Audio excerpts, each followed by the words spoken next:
राम राम जी। आत्म मंथन में आपका स्वागत है। अब मैं आपको मूलांक 5 वालों के बारे में वीकली प्रेडिक्शन करके बताने वाली हूँ कि आपके लिए कैसा रहने वाला है। कार्ड्स नेगेटिव भी बताते हैं, अच्छा भी बताते हैं। अच्छा बताते हैं तो इन्जॉय करो, ईश्वर का शुक्रिया अदा कर दो। छोटे मोटे उपाय जहाँ मुझे लगता है आपको उपाय देने चाहिए, वहाँ मैं अपने हिसाब से आपको उपाय जो है बता देती हूँ। अगर नेगेटिव कार्ड आता है तो मैं आपको मोटिवेट करती हूँ, समझाती हूँ, उससे बच के निकलने का तरीका बताती हूँ और आपको आगे बढ़ना बताती हूँ। अगर उस चीज़ के दिन कुछ सहना भी पड़ता है तो उसके लिए भी हिम्मत आपकी पहले से बांध देती हूँ। अगर आपको ये पता चले कि मेरे साथ ऐसा होने वाला है और आप उससे बच जाओ, संभल जाओ, तो आधा उपाय तो आपका वैसे ही हो जाता है। तो आपने संभल के चलना है, बूझ के चलना है और उसके हिसाब से आपने जो है स्ट्रांगली सब चीज़ों को फेस करना है। ठीक है, तो अब बात कर लेते हैं संडे की। संडे वाले दिन ऐसा लगता है कि आपके अगेंस्ट कोई ना कोई प्लॉटिंग प्लानिंग कर रहा है, यानी कि आपकी निंदा हो रही है, आपको रिजल्ट अच्छा नहीं मिलता हुआ दिखाई देता। ठीक है, तो आप अंदर से भी अपने आप को परेशान ही पाओगे। अपनी कमर का ध्यान रखना, कमर में आपके दर्द नहीं हो। ठीक है, उसके बाद आप कोई कार्य करना चाहते हो तो अगर कमर में दर्द के कारण भी आप कार्य कर नहीं पा रहे हो तो वो अलग एक सिचुएशन हो जाती है, लेकिन आपका काम जो है वो टलता हुआ दिखाई देता है, यानी कि अभी पूर्ण नहीं हो रहा। उसके बाद हम बात कर लेते हैं मंडे की। मंडे वाले दिन मुझे ऐसा लगता है आपको कहीं से धन प्राप्ति तो हुई है, लेकिन आप इमोशनली बड़े डिस्टर्ब्ड हो, यानी कि आप समझ नहीं पा रहे हो कि मैं ऐसा करूं कि वैसा करूं। अभी ऐसा करो कि इस धन को संभाल कर रखो अपने पास और ज़्यादा जो है परेशान मत हो। अगर आप इस धन को संभाल कर रखोगे ना तो आपको आगे जाके दिक्कत नहीं आएगी, यानी कि अभी वेस्ट मत कर देना किसी भी चीज़ के ऊपर अपने पैसे को।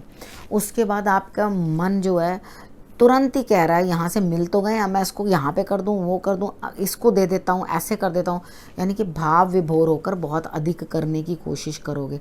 तो अभी स्टॉप, अभी कोई ज़रूरत नहीं है, ये टाइम सही नहीं है अभी आपके लिए कि आप अपना जो है पैसा वेस्ट करो और अपने इमोशंस को किसी ऐसी जगह पे लगा दो कि जहां आपको घाटा खाना पड़ जाए। ठीक है, इमोशंस को लगाना मतलब हम इमोशन से जाके कहीं कोई पैसा स्टक कर दें या हम कहीं ना कहीं अपना धन फंसा दें और उसके बाद पछताएगा कौन, हमें ही तो पछताना पड़ेगा ना। तो अपने धन को बिल्कुल भी वेस्ट मत करना, उस धन को बड़ा तरीके के साथ आप संभाल के रखना। उसके बाद हम बात कर लेते हैं ट्यूसडे की। ट्यूसडे वाले दिन मुझे ऐसा लगता है किसी यात्रा पे जाना चाह रहे हो, कहीं ना कहीं जाना चाह रहे हो, लेकिन अभी फ़िलहाल के लिए आपका मन अंदर से बड़ा खुश है, मन कर रहा है चल भाई ए मेरे दिल कहीं और चल। ठीक है ना, अब मेरे को इस सिचुएशन से मैं पक गया हूँ, थक गया हूँ और मैं यहाँ से निकलना चाहता हूँ। तो करना क्या है आपने, अभी पोस्टपोन करो, अभी टालो, क्योंकि ये समय आपके बाहर निकलने के लिए सही नहीं दर्शा रहा। ठीक है, हनुमान जी की आराधना करो, बाकी कामों में अपना ध्यान रखो। उसके बाद वेडनेसडे की बात कर लेते हैं। वेडनेसडे वाले दिन आपको ईश्वर कुछ ना कुछ समझा रहे हैं, यानी कि आपकी इंट्यूशन बड़े तरीके के साथ काम कर रही है, लेकिन उसके बावजूद भी जैसे ही आपकी इंट्यूशन वर्क करना शुरू करती है ना, आप कहीं ना कहीं से कोई पुराने जख्म खुरेद के अपने सर के ऊपर बोझ लाद लेते हो, यानी कि अपने माइंड को इतना स्ट्रेस कर रहे हो कि अननेसेसरली आपका दिमाग जो है दुनिया जहान की 36 चीज़ों के साथ दब रहा है, परेशान हो रहा है और समझ नहीं पा रहा कि आखिर क्या हो रहा है। ठीक है, तो आपने इस समय करना क्या है, थोड़ा सा शांत रहो, ईश्वर के दिए हुए साइंस समझो और उसके बाद आप कबूतरों की सेवा ज़रूर कर दो। ठीक है, कबूतरों को दाना डालोगे तो आपके लिए रिजल्ट्स जो हैं वो बेटर आएंगे। उसके बाद हम बात कर लेते हैं थर्सडे की। थर्सडे वाले दिन मुझे ऐसा लगता है कि कोई ना कोई जूनियर है, छोटा है, वो आपके लिए जो है बढ़िया काम कर रहा है और आपके लिए तरीके से काम करने की कोशिश कर रहा है और आप अपनी अंतरात्मा की आवाज़ सुनो और उस चीज़ के लिए शांत रहो और जो आपको लाभ दे रहा है उससे तुरंत लाभ ले लो।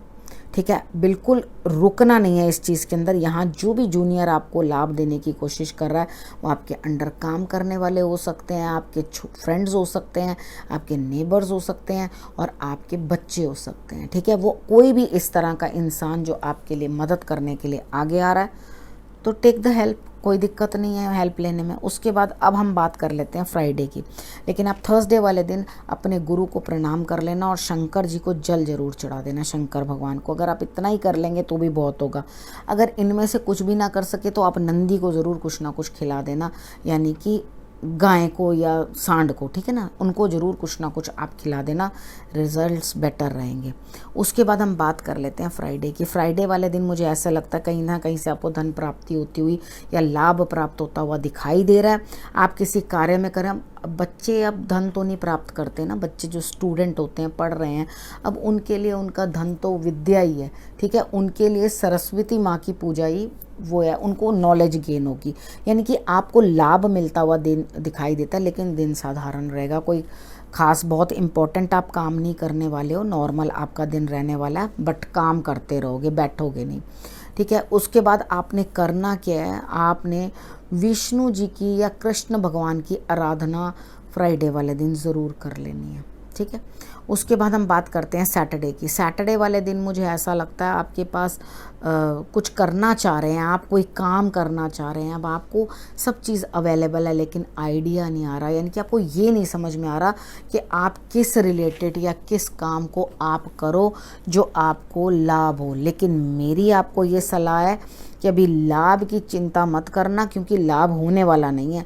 जो भी कार्य करोगे उसमें घाटा पड़ जाएगा। तो सोच समझ लेना इस चीज़ को, कार्य को करने से पहले कि मैं क्या कर रहा हूँ, ठीक है ना। और अगर कुछ शुरू भी करना चाहते हो, यानी कि रिस्क लेना भी चाहते हो, तो बड़ा लो प्रोफाइल रखना, थोड़े से इन्वेस्टमेंट करना, ताकि आपका जो है पैसा जो डूब रहा है वो ना डूबे, ठीक है। या डूब गया तो थोड़ा डूबे, लेकिन मेरे हिसाब से तो अभी बिल्कुल कुछ मत करना, क्योंकि आपको कुछ भी समझ नहीं है कि क्या करना है क्या नहीं करना। जिस कार्य में भी हाथ डालने वाले हैं उस चीज़ की आपको कोई भी नॉलेज नहीं है, ठीक है। प्लीज़ इस चीज़ को अवॉइड करना, ठीक है। और अगर जब तक पूरी नॉलेज ना हो तब तक उस चीज़ के अंदर आप कदम ना धरना। अब आप लोगों के लिए स्वास्थ्य की कामना करती हूँ, मंगल कामना करती हूँ कि आप लोग सब ठीक ठाक रहो, हेल्दी रहो, आपके परिजन भी हैं जो सब स्वस्थ रहें, ठीक है। इस विषय को अब मैं यहीं समाप्त करती हूँ। अगले हफ्ते फिर से आपसे मिलूँगी। नमस्कार।